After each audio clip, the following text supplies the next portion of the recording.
Hi, and welcome to That's Ready Mysterious. Join me for an intriguing look into real-life mysteries. Who was the mad gasser of Mattoon? What was whaling at the Wilga waterhole? I'm not going to solve those mysteries, but they'll be interesting to learn about. I'm your host, Kelly with an I. Transcripts and references for all episodes can be found at that'sreadymysterious.wordpress.com. No apostrophe and no exclamation point. Today's tale is about the man in the iron mask. The man in the iron mask was arrested in 1669. He died on November 19th, 1703 in the Bastille, but no one knows who he was, not even his jailers.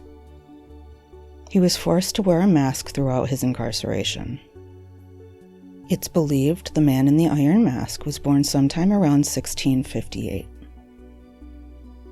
In 1669, he was arrested with the warrant for his arrest using the pseudonym Eustache Dogger. The earliest record for the man in the iron mask was a letter sent from King Louis XIV's minister, Marquis de Louvois, to the governor of Pignerol prison in Pinerolo Benigna d'Auvergne de Saint-Mar. The letter told Saint-Mar that Eustache Dogger was due to arrive in the next month, which would have been late August. The letter detailed the accommodations in which they would hold Dogger. The letter told Saint-Mar to prepare a cell with multiple doors, one closing upon the other, to prevent anyone from listening in. Dogger was to only be allowed one visit per day, which was to provide food and whatever else Dogger might need. The prisoner was to be told that if he spoke about anything other than his immediate needs, he was to be killed. The letter continued that the prisoner wouldn't need much because he was only a valet. Dogger was a political prisoner. He was held in the Bastille and other French jails for more than 30 years until his death in 1703. In the 1680s, he was held in a small prison called Sainte Marguerite.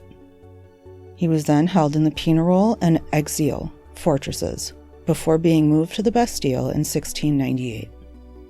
In September 1698, the Bastille recorded that a mysterious inmate had come in. The record says that he was always masked and whose name was never pronounced. Saint-Mar also wouldn't tell anyone what the man did to end up in jail. A minister by the name of Barbizia wrote to Saint-Mar in November of 1697.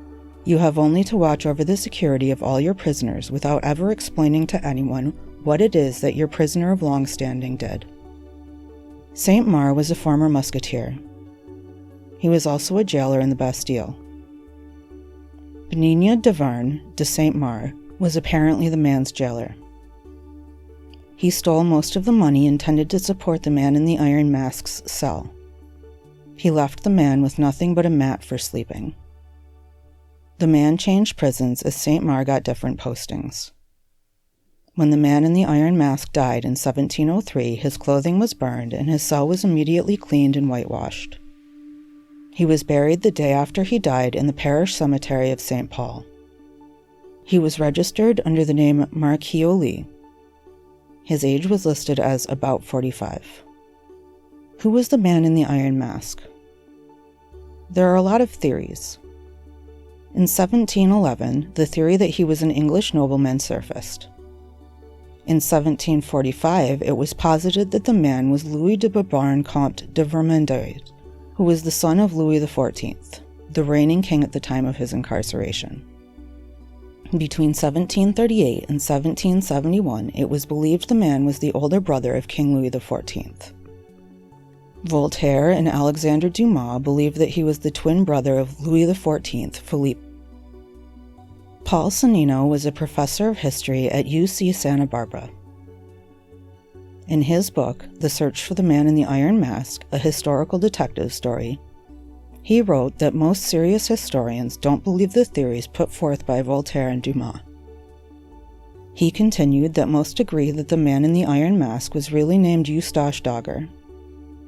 Sonnino said that the man didn't wear an iron mask, as suggested by Dumas and Voltaire. Instead, the mask was made of velvet and it wasn't worn all the time.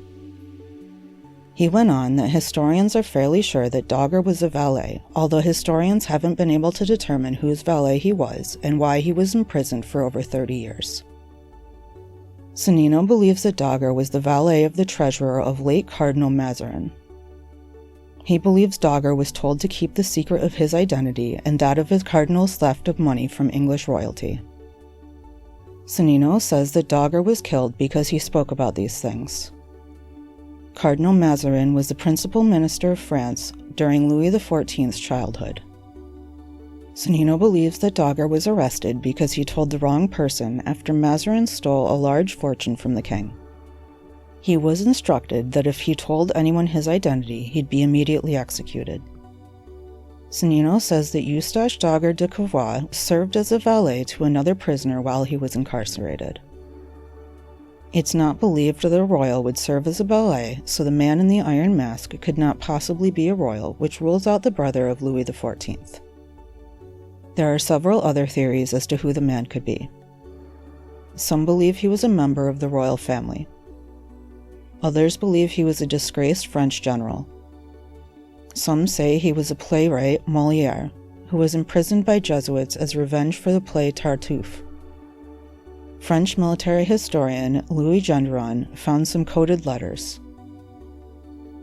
He passed them to Etienne Bazari, who decoded some of these messages. One referred to a prisoner identified as General Vivien de Belland. Belland was accused of cowardice during the siege of Cuneo in 1691.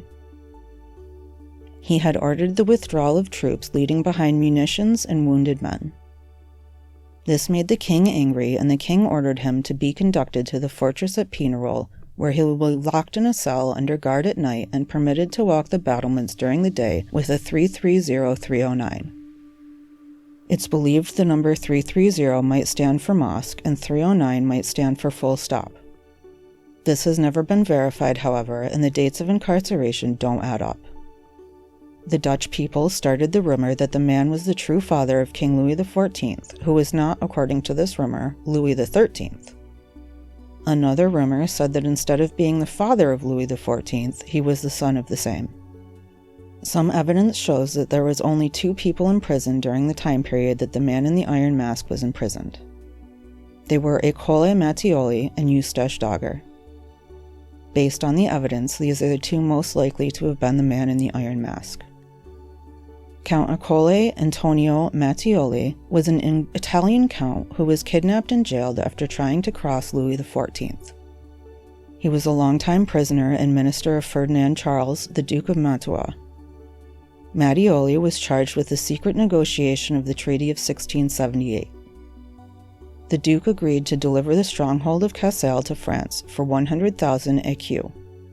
Mattioli nullified the agreement right after he signed it by telling foreign courts about the agreement. As a result, he was arrested by King Louis XIV and imprisoned in Pignerolo in 1679. Some say this is the man in the iron mask because his name is similar to Marchioli, the alias used to bury the man. Further evidence is that both Louis XV and Louis XIV said the man in the iron mask was an Italian nobleman.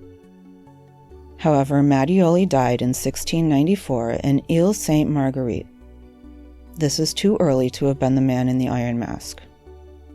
Eustache Dogger was arrested in July of 1669 for an unknown reason.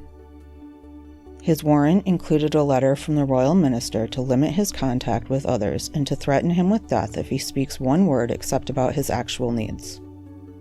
He was moved between prisons and transported in a way so that no one could see his face. He was first incarcerated at Pignerolo, then in 1681 he was transferred to Exile. Then, finally in 1687, he was transferred to Ile Sainte-Marguerite. Was he the man in the iron mask? Who was the man in the iron mask? Why was his identity kept a secret? What do you think?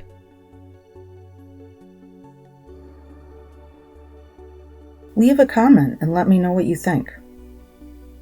Thanks for listening to today's episode of That's Ready Mysterious. Join me next week for another captivating mystery.